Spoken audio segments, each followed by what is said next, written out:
Hey there, folks. Welcome to our first Summit Showcase slot of today. We're here with Zeus Delivery from Cal State Fullerton. My name is Anuj, as you all very well know. And why don't we go ahead and introduce why don't we have our developers introduce themselves? Hello, I'm Viane. I was the art lead for this project, and with me I have Cecilia. Cecilia, hi. Hello, I'm Cecilia. I am the music and sound effects person. Mhm. Awesome. Yeah, So, Jason, would you like to introduce yourself, and then we'll go ahead and get started. yeah, yeah. I'm Jason. I'm the president of SGDA. You've likely all seen me here before. But yeah, I think I'll just get us started with a few questions or a question. Where are sort of everyone? Where is everyone sort of located? Since everyone's sort of Cal State Fullerton, but people are from different areas.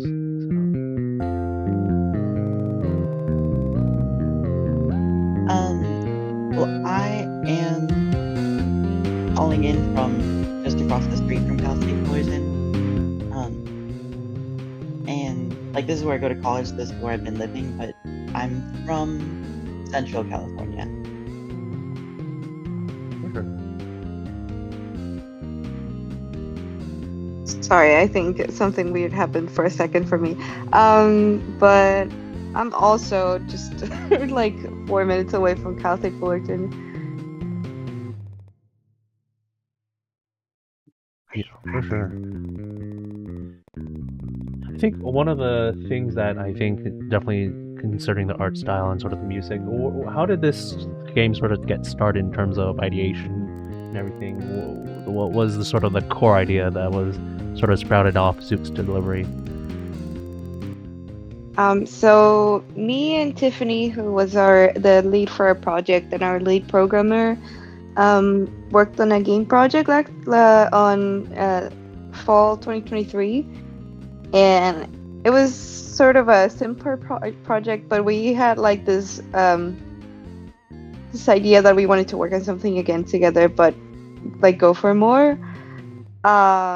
So we both were really into Scott Pilgrim Takes Off, the animated show, and we sort of wanted to do something in that realm of like comedy and like over the top. Um, and so the first person that we actually asked to join us was Cecilia, because we just knew that we wanted the music to be good. Like we didn't want to just get something off of the internet.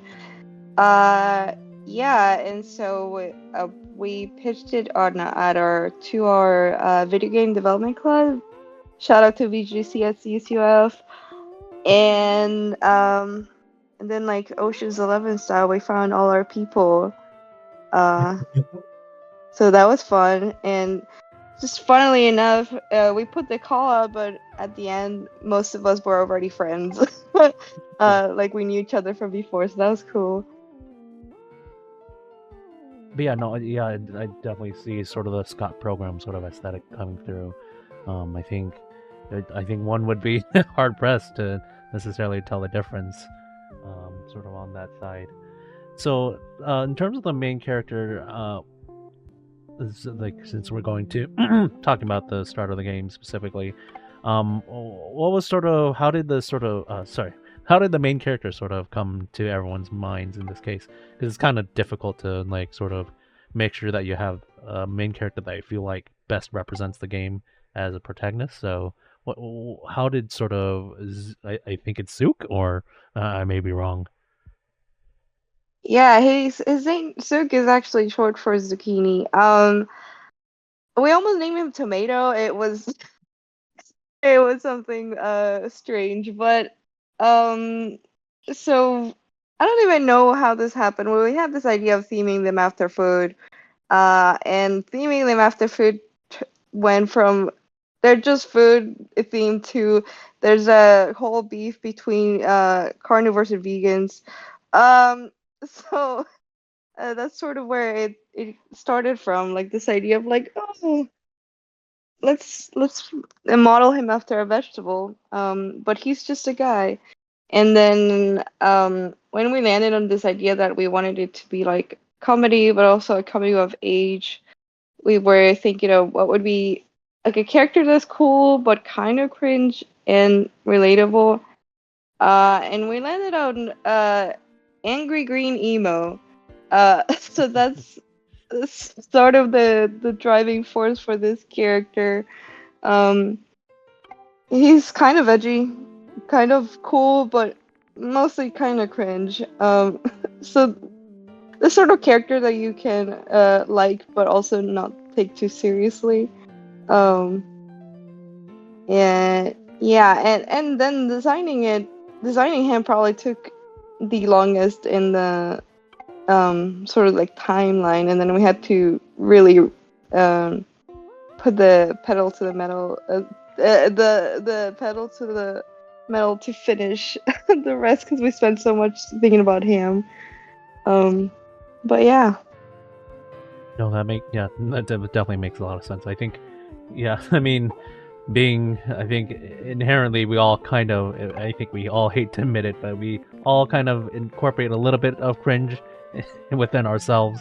So I think it's, yeah, definitely that helps it being relatable without it obviously being sort of forced or sort of lilted, I think, beyond what one would normally think in terms of quote unquote cringe characters. So I think we wanted to make him cringe in a way that I mean I feel like anyone's cringe when they're 18 because you think you're an adult now, and that's you might not be all the way there, but yeah, no, it's sort of like endearing and nostalgic because it's a time that it's not necessarily one time, like it's not a time that you necessarily have experienced yourself, but you can sort of relate to, I think, on just an inherent level, having growing up in sort of just generally speaking. So yeah, no, that makes a lot of sense. I noticed there's a lot of for sure. I noticed there's been like a lot of art assets and sort of pop-ups. Sort of how was sort of developing that many art assets in terms of all the pop-ups and the various sort of props and whatnot, because I can't imagine it's super easy. It's the plus the environmental art, like oof. Yeah, so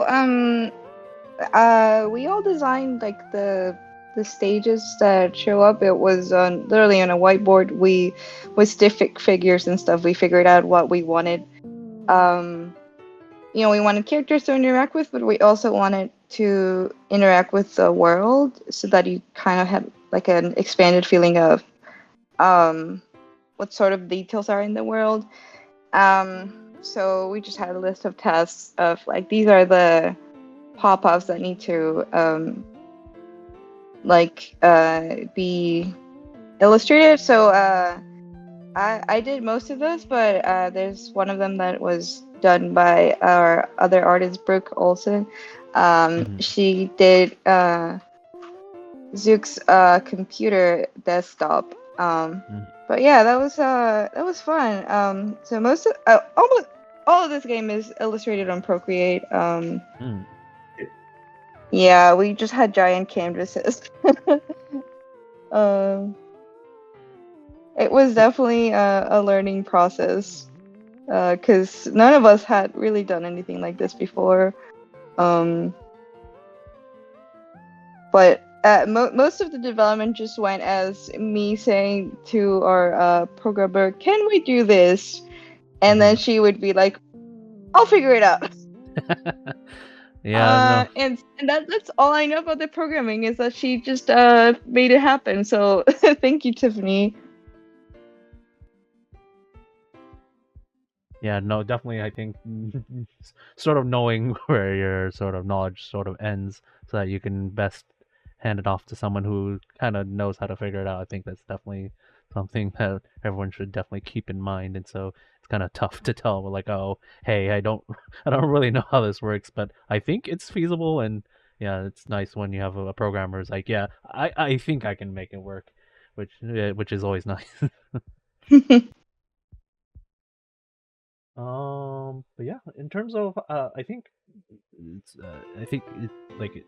the game itself is quite polished. How long has how long has the project sort of run for? How like sort of when did it start, and sort of are you guys still developing it, or? Yeah, we're still in the middle of development. It's not fully finished. We started working on it on. I mean, the idea kind of started circulating between me and Tiffany back in December last year. I think that was also the month I asked Cecilia if she would join us.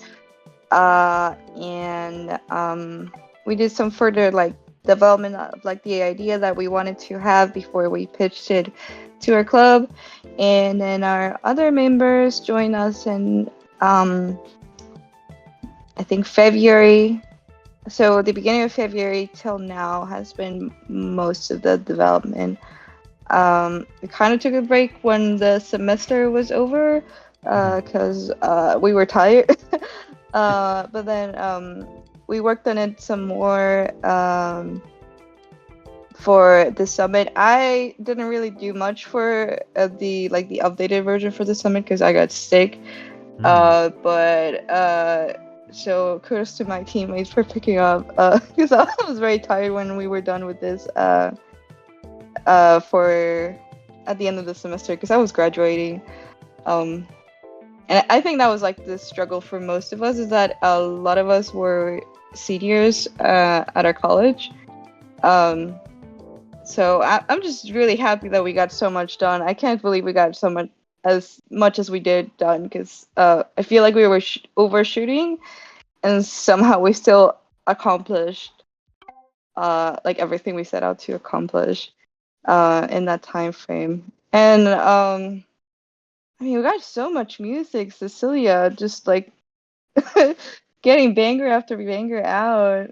Like, Thank you. no, like you made all the music that we asked you for. Yeah, no, Yeah. it's definitely a lot of music. I think in sort of that vein, how was the process of the music production? Because I can't, with this amount of audio and music, I can't imagine it's super easy. I work really fast, so honestly, I had done most of what I needed to do within the first like 3 weeks of development.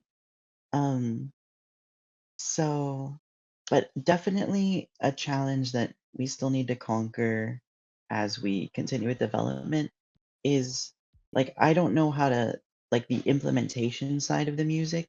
And so one issue that we're having that we're gonna tackle later is that the music isn't looping super well, and Mhm. some of the other audio bytes aren't like um they don't fuse very well with the soundtrack.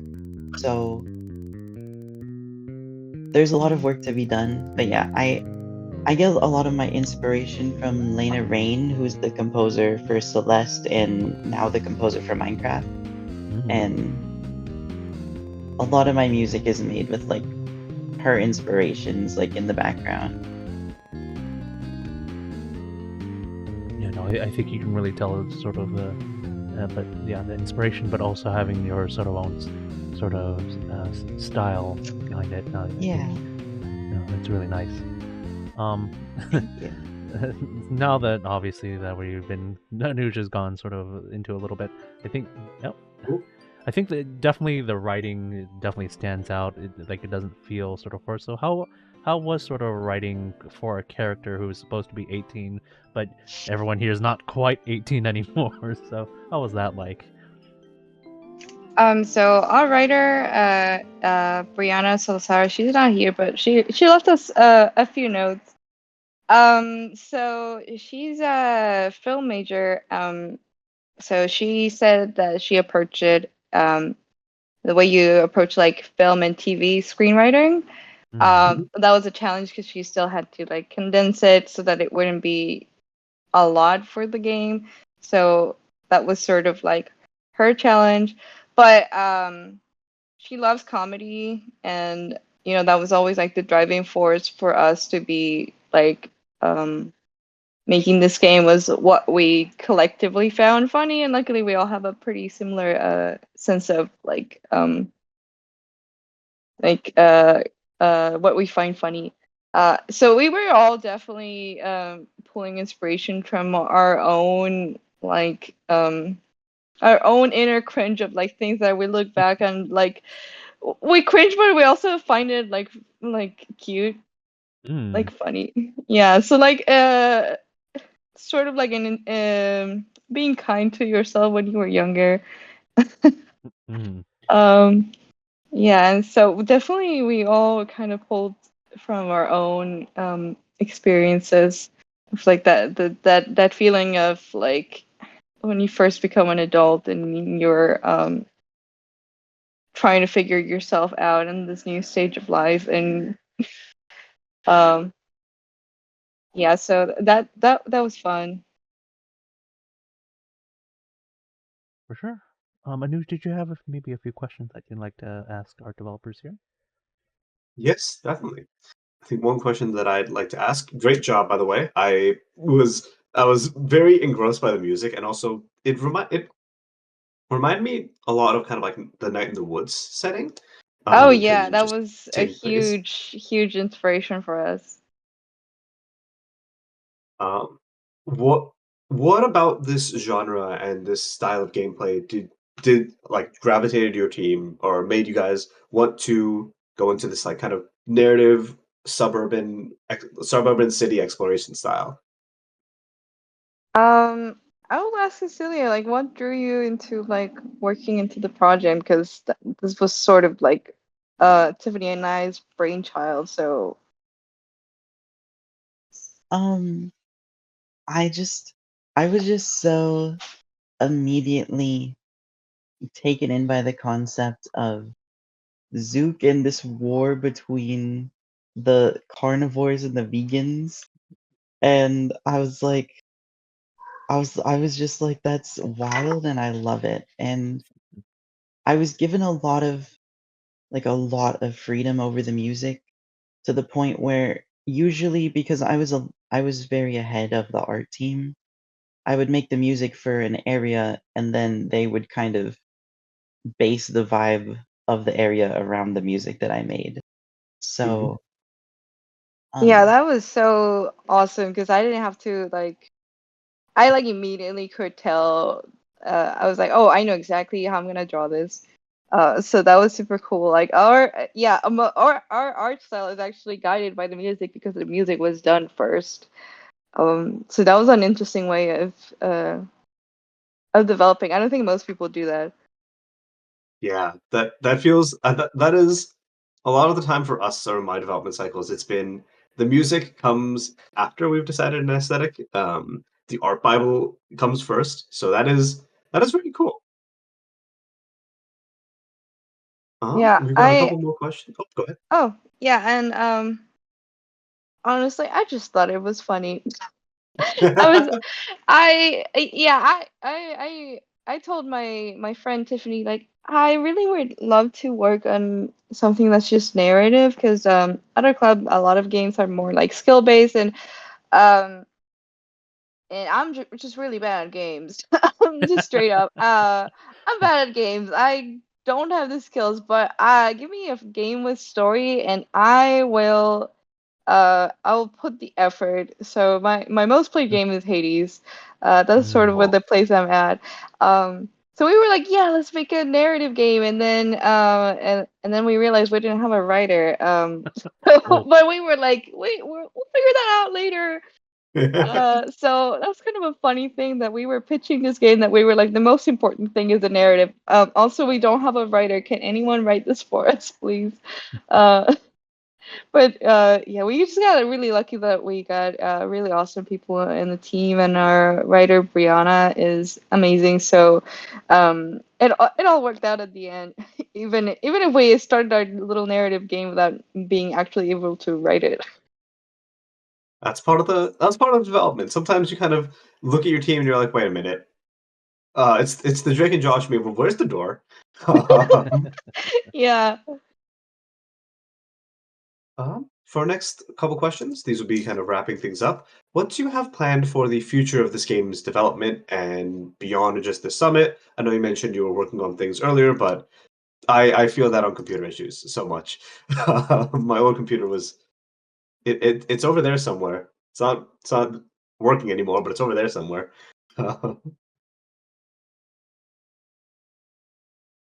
I think we talked about like setting out to finish everything that we originally planned. So there's another stage that we have started the art for, and we have the music and we have the writing. So it's mostly just like um finishing that, and then I think once we're done with everything we set out to do at the beginning, we'll probably reconvene and think like, okay, what's the next step, or do we want to do more, or um but as the current status is, we wanna 100% everything that we first had in our goals, and I guess then we'll see. I just graduated, so I am in a strange point at which I have a lot of free time, and also I'm in an existential crisis. So we'll see how that goes. I don't know, Cecilia, do you have any like music plans outside of Zook's delivery? Because I know you make music for a bunch of stuff.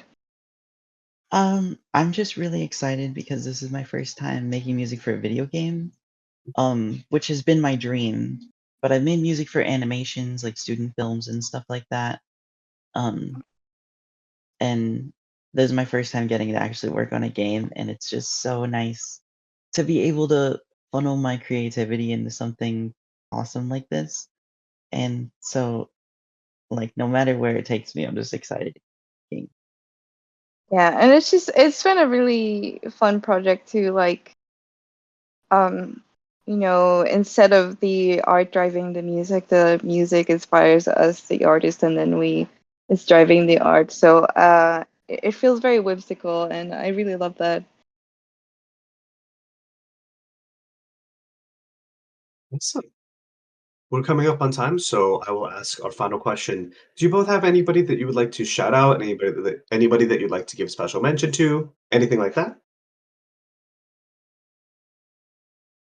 I'd say, shout out to our entire team. Tiffany Tran, our leader. If she didn't keep us on track, this wouldn't be like even 25% done. She had the whip on our Discord server, being like, "Hey guys, did you finish? Did you finish the thing that I asked you to?"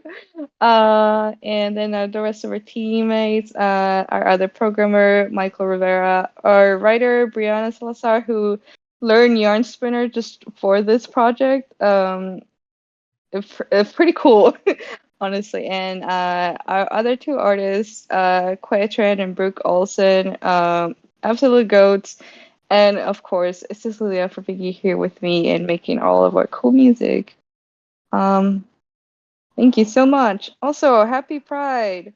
Yeah, Shout out to the queer community. Huge. We're huge. We're all huge part of it. So, this game goes out for all of you. Thank you. Yeah, and I have to second that. Thank you to the whole freaking team. I like it just worked out so like perfectly awful that no one else could be here.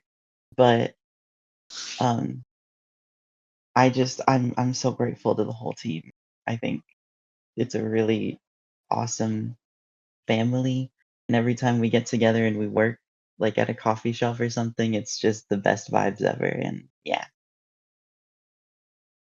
that's what you want, especially with student development teams. You really want to be working with people that you want to work with. Thank you so much to Zook's Delivery for coming by and speaking with us today. Next up, we've got the next up we've got. Let me double check and make sure. Um, After this, we will be having Prize Fighter. showcasing their game. We'll be back after a few minutes, and yeah, catch you all later. Thank you. Thank you so much. Yeah.